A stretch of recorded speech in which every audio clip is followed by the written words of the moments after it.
തെരഞ്ഞെടുപ്പ് കമ്മീഷണർമാരായി ഗ്യാനേഷ് കുമാറും സുഖ്ബീർ സിംഗ് സന്ധുവും ചുമതലയേറ്റു. അല്പസമയത്തിനകം തെരഞ്ഞെടുപ്പ് കമ്മീഷൻ യോഗം ചേരും. ലോക്സഭാ തെരഞ്ഞെടുപ്പ് പ്രഖ്യാപനത്തിനായുള്ള സമ്പൂർണ്ണ കമ്മീഷൻ യോഗം എപ്പോൾ ചേരണം എന്നതടക്കമുള്ള തീരുമാനങ്ങൾ യോഗത്തിലുണ്ടാകും. ആർ രാധാകൃഷ്ണൻ ഡൽഹിയിൽ നിന്ന് കൂടുതൽ വിവരങ്ങളുമായി ചേരുന്നു. രാധാകൃഷ്ണൻ, എപ്പോഴാണ് പുതിയ കമ്മീഷണർമാർ ചുമതലയേറ്റത്? എന്തൊക്കെയാണ് വിശദാംശങ്ങൾ?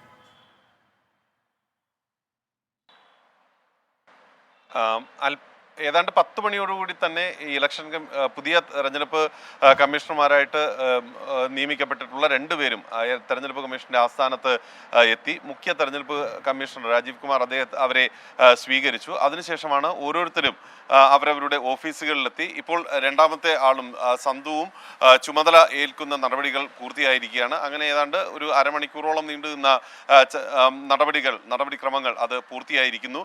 വളരെ പ്രധാനപ്പെട്ട ഒരു കാര്യം, ഈ തെരഞ്ഞെടുപ്പ് കമ്മീഷനുമായി ബന്ധപ്പെട്ടിട്ടുള്ള വിഷയം അടക്കം സുപ്രീം കോടതി ഇന്ന് പരിഗണിക്കാനിരിക്കുന്ന ഒരു സാഹചര്യത്തിലാണ് ഈ നടപടിക്രമങ്ങൾ വേഗത്തിൽ രാവിലെ തന്നെ പൂർത്തിയാക്കിയിരിക്കുന്നത്. ഇപ്പോൾ സ്റ്റാറ്റസ് കോ എന്നുള്ളത് തെരഞ്ഞെടുപ്പ് കമ്മീഷന്റെ സമ്പൂർണ്ണ അംഗങ്ങൾ നിലവിലുണ്ട് എന്ന വിധത്തിലേക്ക് എത്തിയിരിക്കുന്നു. ഇത് ഇപ്പോൾ യാഥാർത്ഥ്യമായതിനെ തുടർന്ന് ഈ കമ്മീഷണർമാർ ഇനിയുള്ള കാര്യങ്ങളിലേക്ക്, പ്രത്യേകിച്ച് കമ്മീഷന്റെ യോഗം ചുമതലയേറ്റതിന് ശേഷം, 2 കമ്മീഷണർമാരും ചുമതലയേറ്റതിന് ശേഷമുള്ള യോഗം ആണ് ഇനി നടക്കാനായിട്ട് പോകുന്നത്.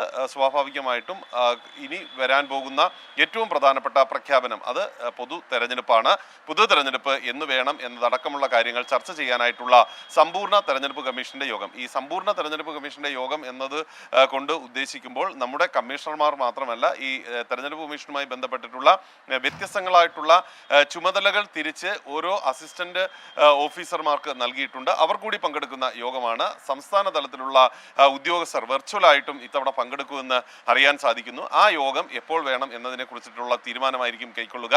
ലഭ്യമാകുന്ന സൂചന നമുക്ക് അറിയുകയാണെന്നുണ്ടെങ്കിൽ നാളെ തന്നെ ഇത് നടക്കും എന്നുള്ളതാണ്. അങ്ങനെയാണെങ്കിൽ തെരഞ്ഞെടുപ്പ് പ്രഖ്യാപനവും നാളെ തന്നെ ഉണ്ടാകാനായുള്ള സാധ്യതയാണ് ഉള്ളത്. ഏതെങ്കിലും വിധത്തിൽ സാങ്കേതികമായിട്ടുള്ള പ്രശ്നങ്ങൾ ഉണ്ടെങ്കിൽ അത് ഞായറാഴ്ചത്തേക്ക് മാറും. ഞായറാഴ്ച അവധി ദിവസം എന്നുള്ളത് ഇനി തെരഞ്ഞെടുപ്പ് കമ്മീഷന് അടുത്ത ഈ തെരഞ്ഞെടുപ്പ് നടപടിക്രമങ്ങൾ പൂർത്തിയാകുന്നതുവരെ അങ്ങനെ ഒരു പതിവ് ഉണ്ടായിരിക്കില്ല.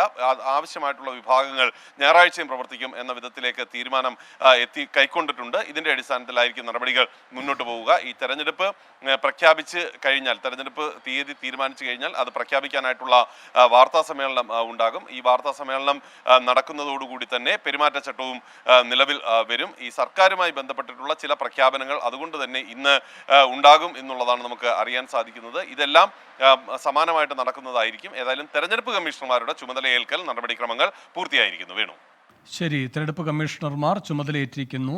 ആർ രാധാകൃഷ്ണൻ ഡൽഹിയിൽ നിന്നും വിവരങ്ങൾ നൽകിയത്.